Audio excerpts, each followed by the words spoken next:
Real Madrid dikenal sebagai klub raksasa yang tak pernah berhenti membangun kejayaan. Tapi kali ini, mereka bukan sedang membeli pemain lagi. Mereka justru siap menjual 5 nama besar pemainnya, termasuk Rodrigo. Apa yang sedang terjadi di Bernabeu? Mengapa Xabi Alonso memimpin operasi bersih-bersih ini? Siapa saja yang masuk daftar jual? Dan bagaimana dampaknya bagi Real Madrid musim depan? Mari kita bahas tuntas di episode kali ini.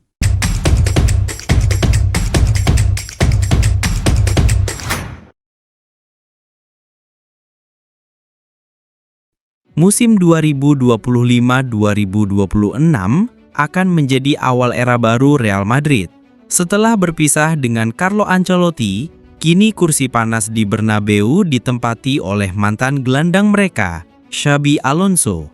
Dan layaknya seorang pemimpin baru, Xabi datang bukan untuk meneruskan, tapi untuk membentuk ulang.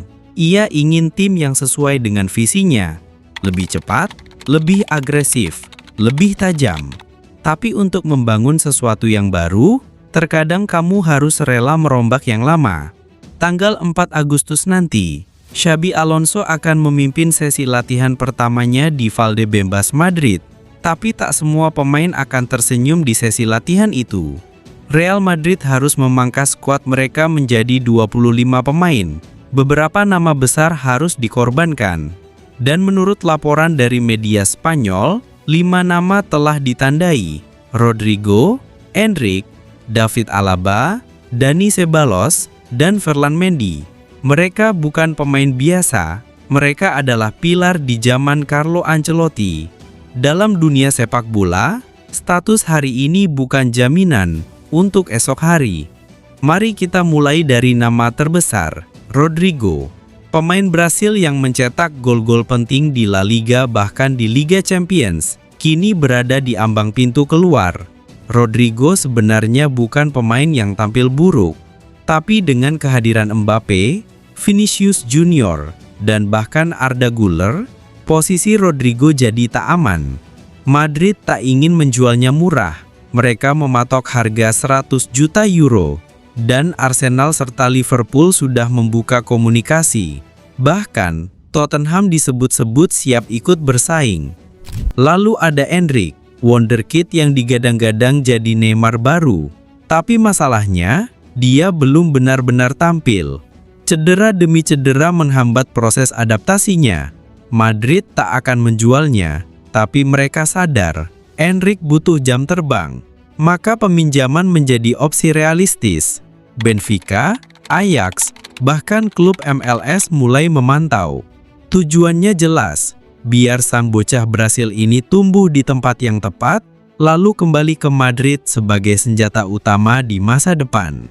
David Alaba, bek serba bisa yang datang dari Bayern Munchen, kini berada dalam situasi pelik. Cedera ACL membuatnya absen panjang di musim lalu. Madrid kini punya Dan Huijsen, Eder Militao, Antonio Rudiger, dan bahkan Raul Asensio. Persaingan makin ketat, sementara Alaba masih butuh waktu pemulihan. Bayern dilaporkan tertarik memulangkannya, sebuah kisah yang bisa jadi akhir manis karirnya di Eropa. Dani Ceballos adalah gelandang pekerja keras, tapi lini tengah Madrid terlalu padat. Bellingham, Valverde, Camavinga, dan Tchouaméni sudah memegang kunci. Sementara Ferland Mendy sering dilanda cedera dan performanya inkonsisten. Fran Garcia mulai naik daun, dan Alvaro Carrera sudah bergabung juga. Real Madrid akan membuka musim mereka pada 19 Agustus menghadapi Osasuna. Dan sebelum itu, Xabi Alonso harus merapikan skuadnya. Mencoret 5 pemain, bukan tugas mudah. Tapi inilah momen penting. Momen yang akan menentukan apakah Madrid tetap jadi raja Eropa atau terjebak dalam transisi. Dengan skuad yang ramping, efisien, dan sesuai filosofi Alonso, Real Madrid berharap bisa melanjutkan dominasinya di rejim baru. Keputusan besar selalu punya konsekuensi, dan dalam kasus Real Madrid, keputusan Xabi Alonso akan menentukan apakah era barunya dimulai dengan kejayaan atau kegagalan.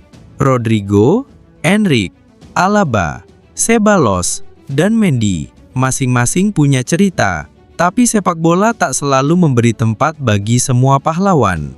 Kini semua mata tertuju ke Santiago Bernabeu. Kita menunggu, apakah keputusan operasi bersih-bersih ini akan membentuk tim impian atau justru jadi blunder historis? Bagaimana menurutmu? Siapa dari 5 nama itu yang paling layak bertahan? Dan siapa yang pantas untuk dijual? Tulis pendapat kalian di kolom komentar ya. Jangan lupa like video ini, subscribe channel ini biar nggak ketinggalan berita lainnya, dan nyalakan lonceng notifikasi. Sampai jumpa di video selanjutnya ya. See you!